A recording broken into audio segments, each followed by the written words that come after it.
রাজধানী সহ সারা দেশে একের পর এক ভূমিকম্প। মাত্র 10 দিনের ব্যবধানে 4 বার কেঁপে উঠেছে সারা দেশ। এটি কি কেবল সাধারণ ঘটনা, নাকি আসন্ন এক ভয়াবহ বিপর্যয়ের পূর্বাভাস? সম্প্রতি বাংলাদেশ ও এর আশেপাশে মৃদু থেকে মাঝারি মাত্রার ভূমিকম্প বেড়েছে।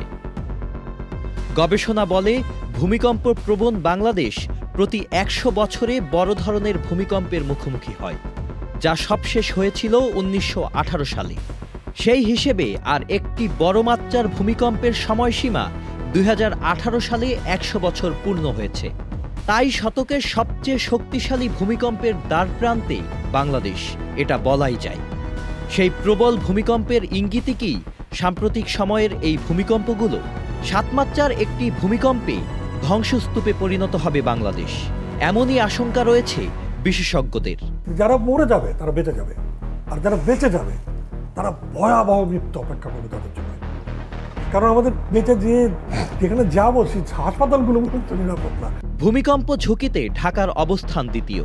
বাংলাদেশ এমন একটি স্থানে অবস্থান করছে যেখানে 3টি টেকটনিক প্লেট, ভারতীয়, ইউরেশিয়ান ও বার্মা প্লেট মিলিত হয়েছে, যা পরস্পরের সাথে ধাক্কা খায়, যা বাংলাদেশকে প্রবল ভূমিকম্প ঝুঁকিতে ফেলেছে। 2009 সালে সমন্বিত দুর্যোগ ব্যবস্থাপনা কর্মসূচি ও জাইকার এক যৌথ জরিপে জানা গেছে, ঢাকায় 7 মাত্রা বা তার বেশি মাত্রার ভূমিকম্প অনুভূত হলে শহরের 72,000-এরও বেশি ভবন ভেঙে পড়বে, 1,35,000 ভবন ক্ষতিগ্রস্ত হবে, তৈরি হবে 7 কোটি টন কংক্রিটের স্তূপ। ঢাকা সিটি কিন্তু ভূমিকম্প পরবর্তী কার্যক্রম গ্রহণ করার জন্য মোটেও প্রস্তুত নয়। বাংলাদেশ সরকারেরও যথেষ্ট পরিমাণ প্রস্তুতি রয়েছে বলে আমি মনে করি না। সো এখানে সরকারকে অনেক বেশি প্ল্যানিং করতে হবে, ভূমিকম্প পরবর্তীতে কী কার্যক্রম গ্রহণ করবে। Fire service and civil defence সূত্রে জানা গেছে, ঢাকা শহরের 73% রাস্তা সরু হওয়ার কারণে ভূমিকম্প হলে উদ্ধার তৎপরতা চালানো বেশ কঠিন হয়ে যাবে। এমনকি কিছু স্থানে উদ্ধার তৎপরতা চালানোই যাবে না। তাছাড়া 7% ভবন মূল নকশার পরিবর্তন করে গড়ে ওঠায় বড় ধরনের ভূমিকম্পের সময় এ অপরিকল্পিত ভবনগুলো সাথে সাথে ধসে পড়বে।